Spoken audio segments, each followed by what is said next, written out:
Bro, that is so catchy. The whole A. What? That is prime Gunna. That is prime Gunna. That was one of our reactions to Gunna's new studio album, One of Wun. This is a highly anticipated album for the community, considering Gunna was coming off of a spectacular 23, and everyone was asking, was he going to be able to replicate it for 2024? But if you guys want to see our full live album reaction to One of Wun by Gunna, you guys can visit the link in the description. And guys, welcome to our official album review. I'm super down to do this, by the way, just because we've had a lot of Kendrick Lamar and Drake content, and it feels nice to be able to go back into the reviews and to be able to dissect stuff. So let's get this started. Let's go into the artist performance for Gunna. You and I were in the live album reaction yesterday. There was some magic that happened yesterday. There was. You and I got very hyped. The chat was hyped. People were saying that Gunna was riding the wave. You know, people were saying that this felt like this classic Wanna sort of feeling all over again in 2024. So where did he strive on this project? Yeah, I mean, listen, I think when it comes to Gunna looking at Gift and a Curse in comparison to this album, there hasn't been that much growth, but I also feel like you can't look at Gunna as an artist that has a bunch of range. But talking about his performances on this album, I feel like in terms of his track presence, it was pretty one-dimensional in the sense that, like, it was very nonchalant, it was laid back. But of course, you get your signature Gunna flows. And even though he doesn't have the most diverse arsenal of flows to offer you, when he locks into one, it's over. Big standout for me was Hakuna Matata. That flow was so He quick introduced and this so more on point. sped up flow. Crazy. And what I love about it too is that, like, he gets into that pocket from the first second of the song, and he keeps that momentum going all throughout the remainder of the track. You know And what's cool too is that, like, the way that he uses the Hakuna Matata sort of like line, especially syllable for syllable, it's almost like he's perfectly inserting it like in between the beat, which is just so sick to be able to see Gunna do. Another One of Wun. Yeah. Arguably the best song on this entire track list. That is classic Wanna flow, especially on that first verse. Okay, because this was the thing. I came in with not low expectations, but you see a 20-song Gunna album, what's your mind going to think, right? Yeah. It's going to be like, well, it's going to be bloated. It's probably going to get sleepy. Then I'm listening to One of Wun, and I'm like, oh, fuck, like, this is actually probably going to go somewhere tonight, and lo and behold, you did get that. Another performance that I really liked was Back in the A. That was so calm and so prestige by Gunna to be able to come into that sort of production and just write out those signature flows, especially the way that he was able to bring in that signature melody for the chorus. that A melody was addictive. That A melody was so well done on Back in the A, and I do feel like it's one of the standouts as far as this track list That was goes. one of his most complete performances. When you look at the ad-libs, the background vocals he was bringing in on that track, like, that was a big highlight. But in terms of the hooks, all super catchy, maybe except for Treesh. I feel like that one was a bit lazy and repetitive. So there was that going for it. But to speak on the second half of the track list, because we can't ignore that one either, I feel like that's where Gunna lost me, just because you're getting a lot of these long-winded melodies on songs like Dollar Signs or also Let It Breathe, where he's not always, you know, crooning in key. And at the end of the day, he's not typically known to be good with his melodic side. And well, I wouldn't say he's not good with his melodic side. I just think that in certain instances, when he tries to get a bit more emotional, or there's like an emotional presence on a certain track, it kind of falls flat, like you were saying on Dollar Signs, right? I was going through that song, and I was kind of trying to vibe with it at first, and then you see the way that he extends that auto-crooning, and you're like, man, that doesn't sound good. You know, that's really not that great. Yeah. Then you get into something like, let's say, Clear My Rain, for example. That was supposed to be another emotional ballad. You also had a bit more of like an emotional production. It kind of felt like maybe something like Drake would slide on low-key, and Gunna's off-flow low-key within the song itself. And you could see that, let's say, when comparing these types of songs in the track list on the second half in comparison to the first half. So let me ask you something, because when I look at the artist performance, that 1 to 11 run was so fucking strong and was so well calculated. How does the rest of the track list really play into, let's say, his performance? Because even going back to songs that I didn't necessarily like all that much yesterday, for example, Today I Did Good, or even something like Time Reveals, Be Careful What You Wish For. I guess maybe it was a bit of exhaustion yesterday towards the end of the track list where I'm like, fuck, like, let's get this over with, you know? Like, I'm kind of there at this point. When revisiting those tracks, did you like those performances a bit more, or do you kind of feel the same way about them? Well, as you said, I mean, what's not common for Gunna, which you saw in certain songs like Conscience, for example, is that he is rapping a bit offbeat. And, you know, it was also Gunna tapping into more of his introspective side, where he's going to sound even a bit more lifeless on the tracks.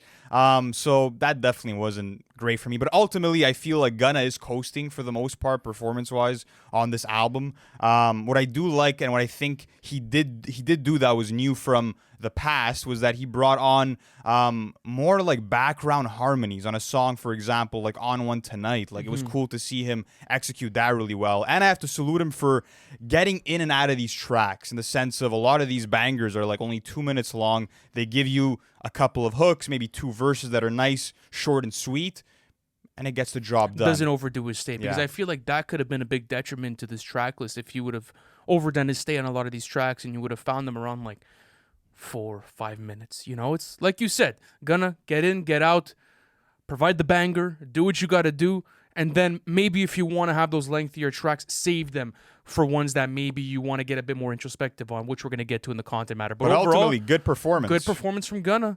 Absolutely. You Can't got that complain. one gun on here, so I cannot complain. But let's talk about the features overall, right? Because I'm looking at a 20-song album, and there's low-key only 3 features. Well, 4, should I say. Yeah, 4. So in total, you have Offset on Prada, which is arguably the best feature on this album. You have Leon Bridges on Clear My Rain. You have Normani on Dollar Signs, and then you have Roddy Ricch on Let It Breathe.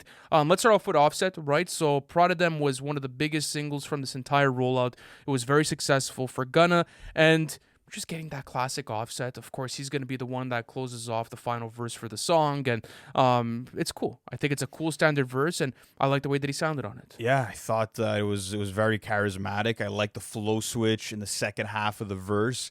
I think that there was some dope one-liners in there also, and the only thing where I'm like, this was a missed opportunity is that if you listen to Gunna's rhyme pattern, there's certain pauses, and also if you notice, Offset's first flow is Gunna's flow. So the whole time I'm listening to it, I'm like, this is a missed opportunity for them to go back and forth and have some crazy that could have like been cool. call and okay, response. so was it at this point where he says turning up your bitch Cinderella 2024 Margella, like the way that he was kind of ending off those sort of rhymes? That was still the Gunna. Yeah, that was still the Gunna flow. Okay, yeah. Interesting. I agree with you. Maybe that back and forth could have been cool, but nonetheless, it was still a solid feature. Let's talk about Normani on Dollar Signs, another feature on this track list where you and I were kind of questioning it because, let's say you go back to Diaz Forever, right?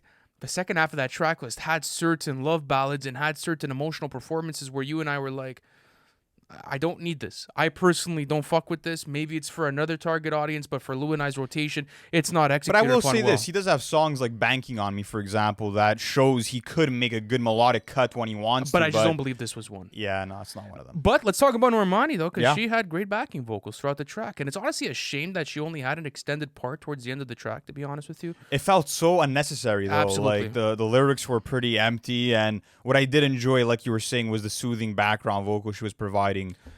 She only has, okay, so listen to this. She has the third verse, right? But realistically, she only has 7 lines on the song itself. So maybe a bit more runtime for her, and that could have been executed better. But nonetheless, fantastic vocals from Normani.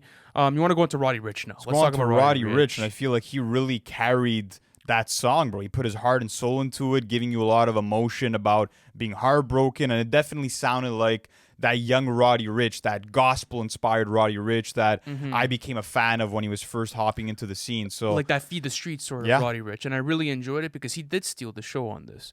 Vocally, he sounded on point. His flows weren't choppy, like something you would find off of a Live Life Fast. I really did enjoy that feature. And then you get something a bit more minimal by Leon Bridges as far as Clear My Rain goes. Yeah, it was cool. Some nice, like, fragile, crackly vocal inflections. I'm like, okay, this is different. And it sounded better to me on more listens than the first listen, for sure. Yeah, because he takes the post-chorus right after the main hook from Gunna right after. So that was pretty cool. It was cool. And the fact that he also had 2 of them was also nice as well. So. And I definitely liked the distribution of the features throughout this track list. I felt like it was well spaced out, and Gunna got to carry it on his own while still bringing in some cool voices along the way. Ultimately, I still think the features were good. They didn't really blow me away by any means. And on certain tracks, I'm like, I could have gone without this Normani verse or without, certain things going on with it. So you agree with a good rating? Yeah. Yeah. Let's talk about the content matter. So Gunna said that this would be one of his most introspective projects that he's released to this day. And regardless of that statement, again, I'm not expecting an Illmatic out of Gunna Wunna. He's been known for outlandish bars his entire career. He's been known for the luxury talk. He's been known for the Patek Philippe sort of talk and, making it drip, as he'd like to say. So ultimately, how did you like the content matter on this album? Well, what's interesting is that before we into this album, Gunna had said that he was going to try to really push his pen and be more lyrical with this project. He said that he was going to dive deeper into, just personal stuff and whatever else that might entail. And obviously we were looking for that when you got a 6.5-minute track, which was the outro, which was called Be Careful What You Wish For. And it's sort of like this escapade of Gunna talking about like his character, talking about taking care of his family, heartbreak. But ultimately, like when I'm getting lines in the middle of that, like about him coming inside of someone's stomach, which I don't even know what that means. I'm like, okay, all right, like this is kind of throwing me for a loop, and it's kind of killing the essence of what that track is supposed to be as a meaningful Gunna song. So I think that even when Gunna tries to go deep, it doesn't all the way pan out. Because it's almost like he can't fully commit to that idea, right? Even if you go into the second verse of Be Careful What You Wish For, it's quite interesting because this ain't the same young Gunna wanted that rock the Cardis. I don't go all around the world for your after parties. I still got to grind and put in work to keep having money. So I think it's like, it's so surface level, but he's expressing himself, It's like, it's a bit more. There's like something else to just like the drip god himself. You get what I'm trying to say? You know what I think it comes down to is that like the Gunna fan base as a whole, or at least like the Gunna fans that we know and we've spoken to, including ourselves, we're not looking to Gunna for that stuff. I think it's cool for him to sort of like expand upon, what he could do with the pen and paper. But at the end of the day, it's not serving people when they're going into a Gunna experience. And what's funny too is that like you'll get a bar like thank God I never needed a writer, like as if he has like a Shakespeare pen where it's like, oh my goodness, he's done this all on his own. Like, but there's still some outlandish bars on this shit, and it's pretty actually. How did you feel about Dre catching the stray there? I think he was just probably in the studio freestyling, and it probably just came to mind, and he was like, lay it down, go for it, read it up. The line was, let me just find it right here. They pay for their abs, like in the middle of a verse on Still Prevail, and I'm like, shout out to Gunna. It's pretty random, just throwing in a random Drake jack for no reason. And what's funny is that like before this album came out, I'm like, you know what? These two guys are both like against the industry in some way, or it feels like a lot of people are like rooting against them. Yeah. If there's someone from the ATL that Drake could collab with and make a banger for the summer, it would be Gunna. And then this just killed the whole opportunity, it feels like. So that was unfortunate to see. But aside from that, Gunna's also focusing a lot of his energy on pushing that underdog narrative, which is something that we saw a lot of on A Gift and a Curse. Absolutely. And at this point, I'm like, we've already been here. It's kind of passé where like, he did that on that album already. Talking about like people rooting against him, rooting for his downfall and how he's never going to fall off. Like, it's cool and all, but, can't believe these guys that doubted on Neck on a Yacht. I know many men that pray I don't win on WhatsApp. It's cool, but again, I feel like we've gotten that dark horse narrative from Gunna but you already. also get some like victory lap dark horse sort of Gunna, like on lines like example, this was I believe on Hakuna Matata, where he said, I put my trust in my faith when I'm walking through straight, I don't see no one else. So I do like those types of introspective lines where it's not necessarily the most complicated and he's not like really putting it into like a triple entendre for you, but there's some sort of introspectiveness throughout the track. There's also some outlandish bars as well. On one of my favorite songs, which is One of Wun, I'm gonna pull up Genius for you here. Yeah, this is actually starting off the first verse saying, fucking this bitch in an orgy, I'm having a snow bunny holding up her legs. So he's not shying away from this type of content matter as well, but I fuck with Gunna for this type of shit. That's what he's known for, though. That's what you're gonna get. You're gonna get bars about him spending $50,000 on a trainer. You're gonna get bars about him, just wilding out, smashing women, whatever the case may be. Like, that's what we go to Gunna for, is that luxurious, braggadocious talk, and that's the majority of what this album and most of his albums are consisted of. So that was fine, that was expected. That's what I sort of go to Gunna to hear. Besides that, you'll get him addressing the rat allegations as well, with like, some cheesy lines like, I'm not a rat, but I'm still getting cheddar. It's like, all right, like, it's... Yeah, you get some more underdog bars on, let's say, Let It Breathe, where he starts off his first verse by saying, I'm still waiting on my moment to give a damn about my opponent. So just like some high school, like, freestyle sort of rhymes where he's like rhyming moment with opponent. Yeah. And I appreciate it, though. He's got to do what he's got to do. The flow comes first for Gunna. Yes. The flow comes first. That's Everything all that else matters. That's all that matters for young Gunna. But some interesting one-liners, too. There was one where he was talking about how like his first Rolls Royce was gifted to him from Spider, from Young Thug. That was a nice story to hear. Also, talking to God in the middle of the day, ain't no human being determine my fate. Again, just cool to see that like he, you know, has some faith and like he's sort of like working through his spirituality. That was dope. But last question before we move on. Yeah. How did you feel about the more uplifting anthems, like for example, Life's Changing or Today I Did Good? That was cool. Like example, like Today I Did Good, talking about cleaning up his lifestyle, talking about making better and healthier decisions for his life, talking about him exercising and him just kind of like calming down on the drugs as well. Like these are all cool like points that you might not hear from Gunna in his career, and it's cool to be able to get it on something like Today I Did Good. I feel like that was another deeper track on the album. But when I look at it overall, I mean, it is content matter at the end of the day, and it is it's gonna get a mid rating. That's mid, yeah. You're not gonna get anything crazy, but that does not sway my opinion about this album all that much. I'm not here for that. Absolutely, I am not here for that. But let's talk about the production. I want to say this: I would love to see Wheezy back on another Gunna album. I would. I really would. I feel like it's good to be able to see Turbo make a return again and to be able to see them build up their producer catalog and placement catalog together. But regardless, I do feel like Wheezy is needed. His presence was needed missing, and I think Metro Boomin's presence was also missing on this one. So the producers consisted of Turbo, Kenny Stunton, Evergreen, Fritz on the track, and more. Turbo really only like the household name that's the most recognizable, but I feel like a lot of the highlight beats do come in the first half once again. For example, Collage with the hypnotizing flutes, the hard-hitting percussion. It sort of sets the standard for what most of the beats on this project are going to be, which is going to be super trap heavy, but also atmospheric. But yeah, when you start going towards the latter end of the track list, that's when you start to hear a lot of like piano and guitar string heavy bass productions, and I'm like, sheesh, bro. Like, is this like Polo G level, or am I bugging? Because this is not really quality at all. Absolutely. So what was your favorite and what was your least favorite beat on this entire album? Favorite beat might have been Neck on a Yacht. I love what Turbo did there with those droning synths, with the banging snares and hi-hats. Just felt very anthemic. WhatsApp also was a great beat. But my least favorite beat, it would probably have to be The Time.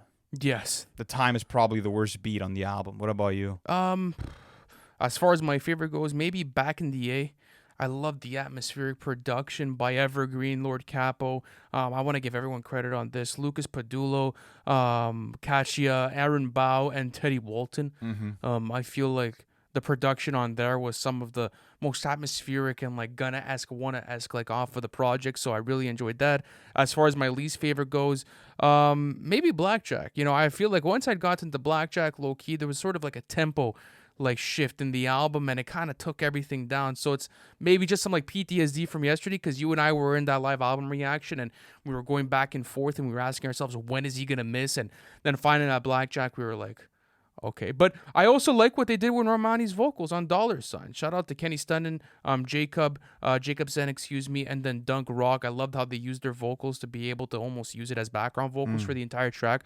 I feel like that was a production standout for me, but I just think it was a good produced album. I would give it a good rating. Good rating, and like a lot of generic trap beats for the most part. I'm not gonna lie to you. But yeah, next up, the replay value. Let's get into this. So I said this in the live album reaction.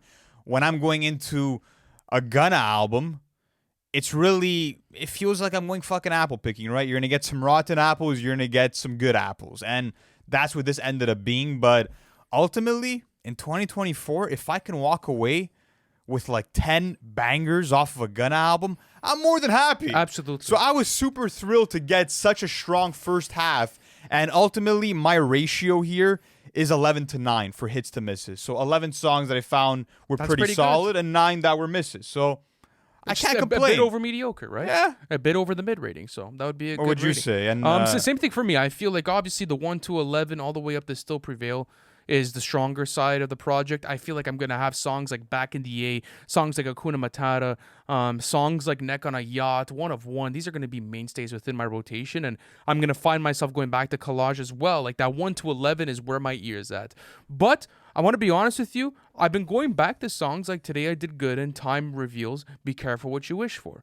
I've enjoyed them. They're more like they're slower tempo Gunna tracks. They're definitely some of the sleepiest off of the album, but I like that type of smooth Gunna, to be quite honest. Are you gonna be revisiting those? I feel like I have I feel like I'm never gonna ever hear you witness. I'm never gonna witness you listening to those songs ever. It depends because I'm looking at what I'm really skipping over. Like those are not skips for me. So maybe they're not going to be huge mainstays in my rotation, but regardless, though, I don't count those as skips. So as far as what I have, I would say a good 13 tracks off Not of bad. this. But regardless, though, I feel like that's so strong for a Gunna album.